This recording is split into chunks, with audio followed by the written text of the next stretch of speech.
Okay, so today we're going to talk a little bit about how we set up our group private practice.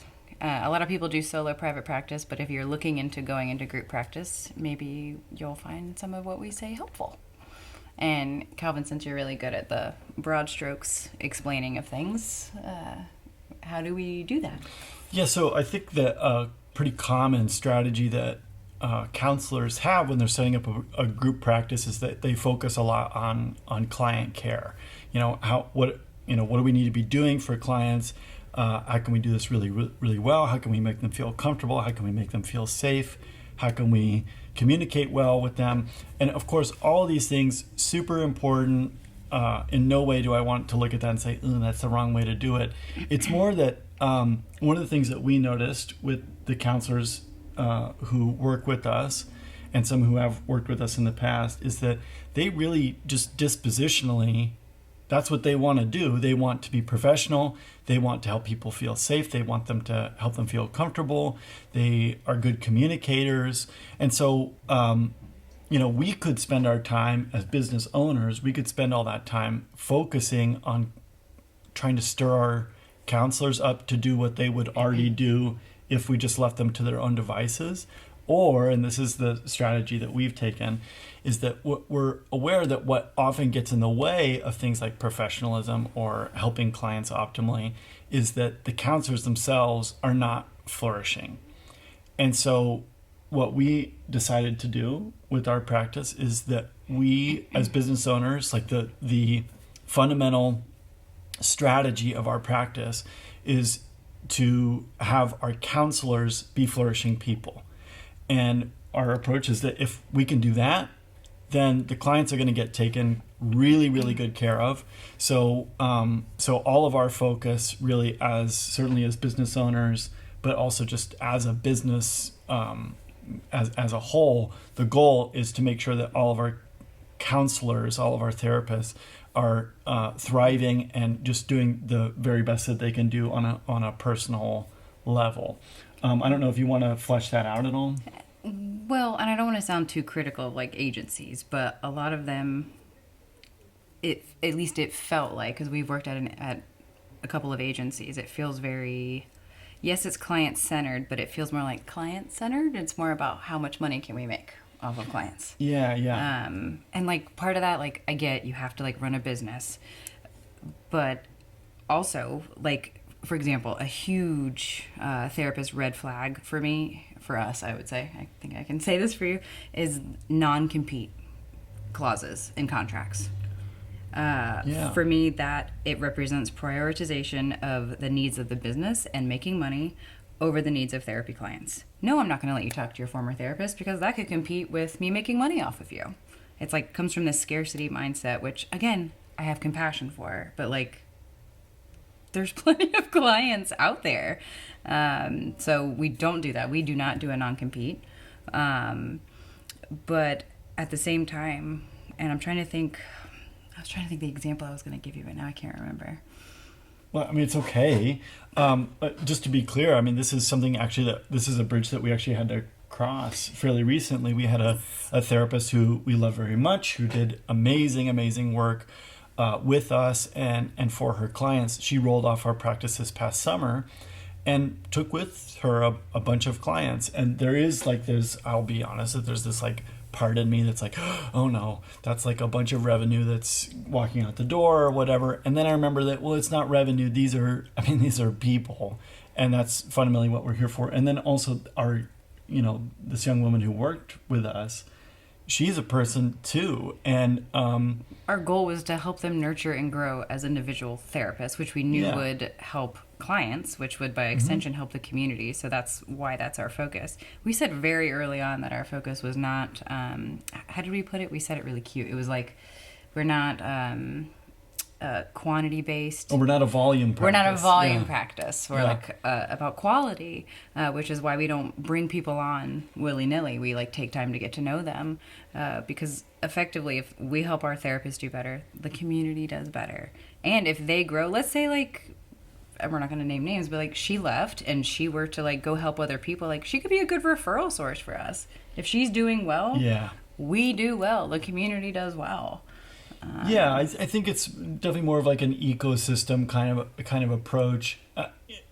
Look, somebody, if we were just looking at a spreadsheet, we could look at it and I don't know, maybe somebody would convince us that that was like a bad business move. I will never regret that move of not having a non-compete.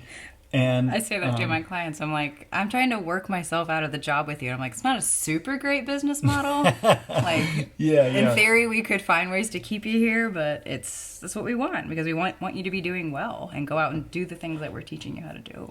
Because you can teach your families and your kids and, Well, and as you mentioned, I mean, there is just kind of like a scarcity mentality that I think we've tried to stay away from because, and to be fair, we're kind of having a moment culturally with mental health. And so maybe it's maybe a little bit easier for us to do that because there is we will never run out of work by any means.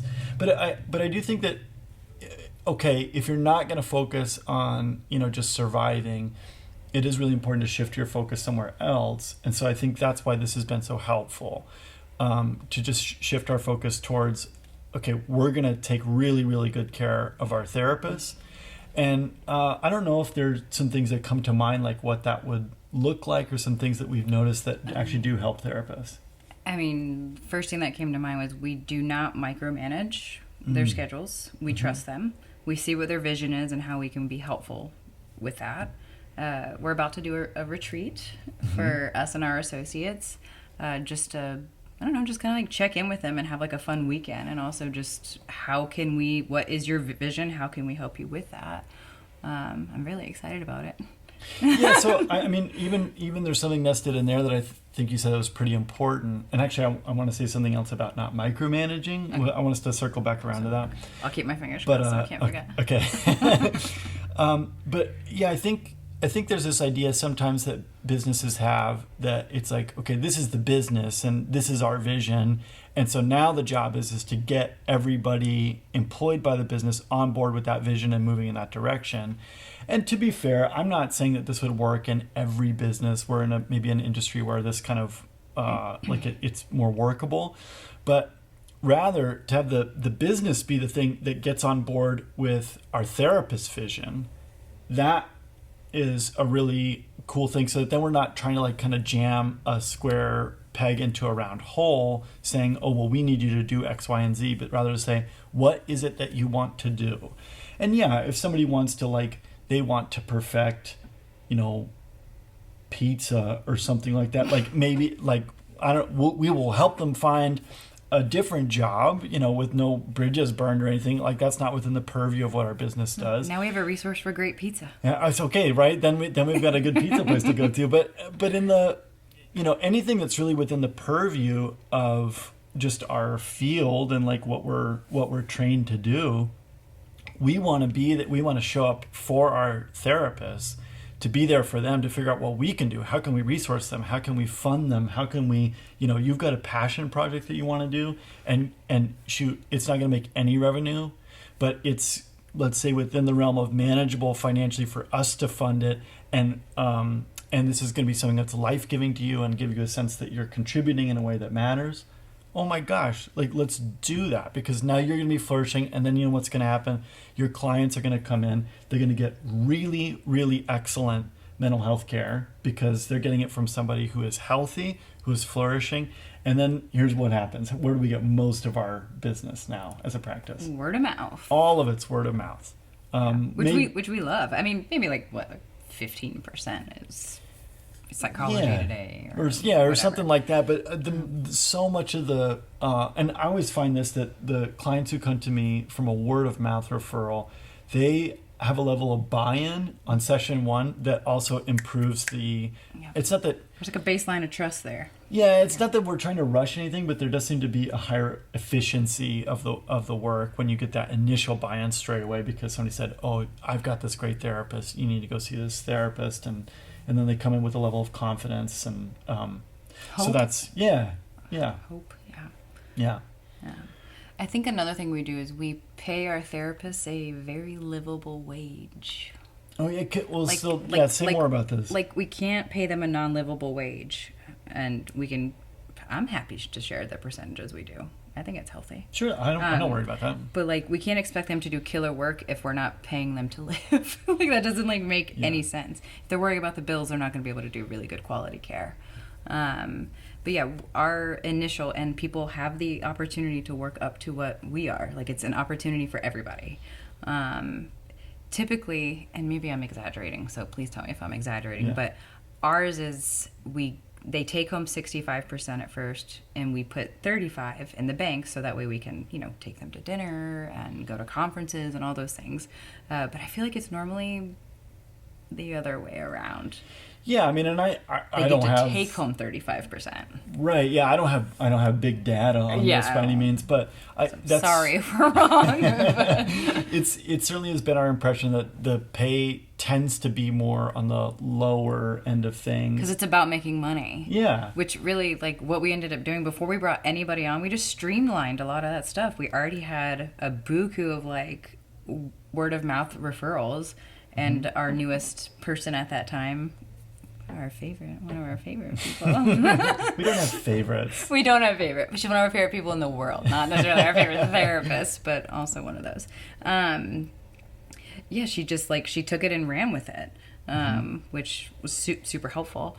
And I don't know where I was going with that. I'm not gonna lie. Well, just I guess one add-on to that is that if we paid our therapist poorly, then part of what they feel compelled to do, or what they just have to do, it's not even feel compelled. One of the things they have to do then is they see too many clients. Yep.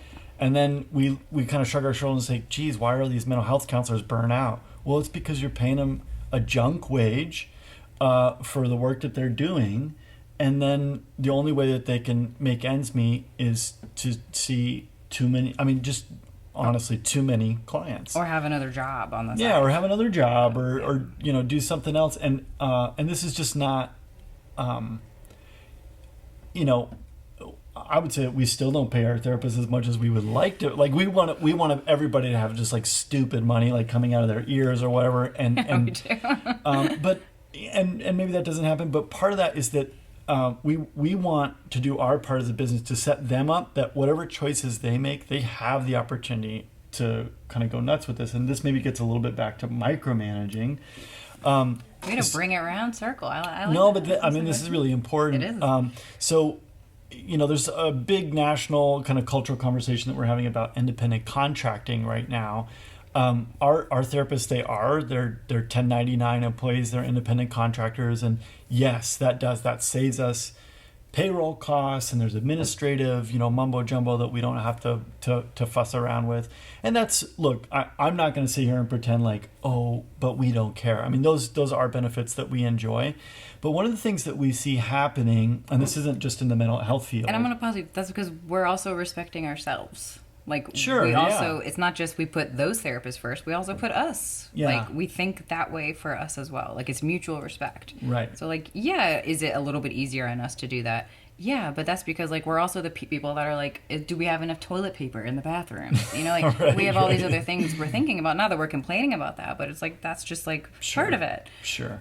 And then I think just added on to that, I think one of the things that we're seeing, not just with mental health counselors, but just broadly, is that employers take a lot of the benefit out of having a 1099 employee, but then don't also extend the benefits of being a 1099 employee to those employees. So an example would be that, if you read I'm not a lawyer, okay, don't take this as legal advice, whatever, we'll put some, little asterisk disclaimer in the description, but if you read the federal law on what an employer is allowed to do for a 1099 employee, there's not much. There's a lot of stipulations about how much you can control their schedule and just like the daily functions of what they do.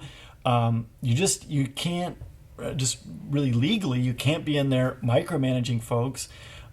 We don't tell our counselors what they have to charge for a session. They get to set their own rate. We will make suggestions. We will help crunch numbers. I will put together a spreadsheet for our therapist to see, okay, this is what maybe projected earnings would look like or something. But if they want to see clients for a certain amount, that's fine.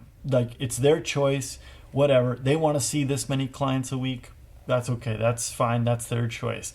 They want to see clients at this time of night. That's okay. That's fine. That's their choice.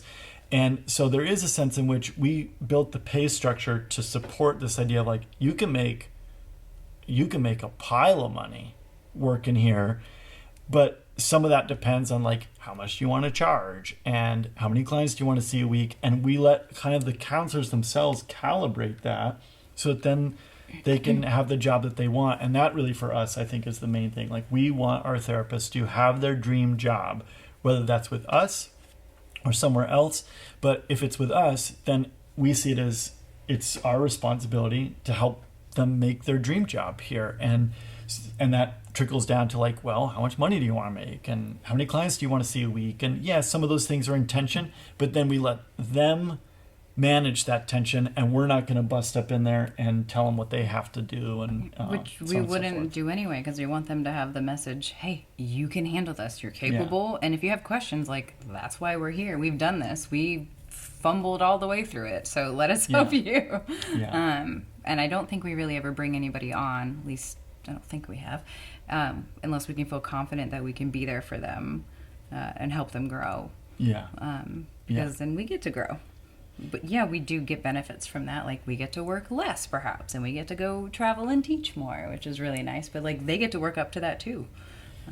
It's not an us versus them thing. It's or something else. Like, if that's, I don't know, maybe somebody just wants to like really hammer it out in a counseling office all day. That's fine. That's great, as long as they're happy. And I think the other thing. And you come to the retreat. Yeah. I think that maybe the only other thing that I would add, and then maybe we'll wrap it up, but is just that this is like an ongoing thing for us. I know that for you and I both, our vision of what we want work to be and what even a dream job is for us, that changes and transforms and morphs over time. And I look at that as a sign of health. And so what we don't want to do is get this idea of, okay, well, we hired this person, here's what their dream job is, and so now we're just locked in on that, and for the next 10 years, that's what we're going to be working on. It's more hey, what do you need? How's it going? What's not going well? What is going well? Is there something that you want to do? Is there something that's occurred to you that you want to be pursuing, and to have those be regular conversations? That's part of why we're having this retreat in like a couple weekends or something like that. Something like that. 3, I don't know, whatever 2, it is. 3. We'll be there. Yeah. I don't know. So, I think these are just some thoughts that we wanted to pass along. Again, we don't ever claim to have a monopoly on thought, or what. I'm sure that there's some accountant or financial person looking at this just saying, oh my gosh, these idiot business people. No, people have told us they think we're wacko cracko for running our business this way. And even our informed... We still going to do it. Even our informed consent. Yeah. Which like, we'll do a video on that sometime, but, But I don't think we're wacko cracko. Me either. I'm happy with what we're doing, and so it's something we wanted to pass on. You can laugh at us, mock us, do whatever you want to do, but or ask us questions. Yeah, that too. We'll always put the contact us link in the video. So thanks for being with us. Thanks for listening. Bye.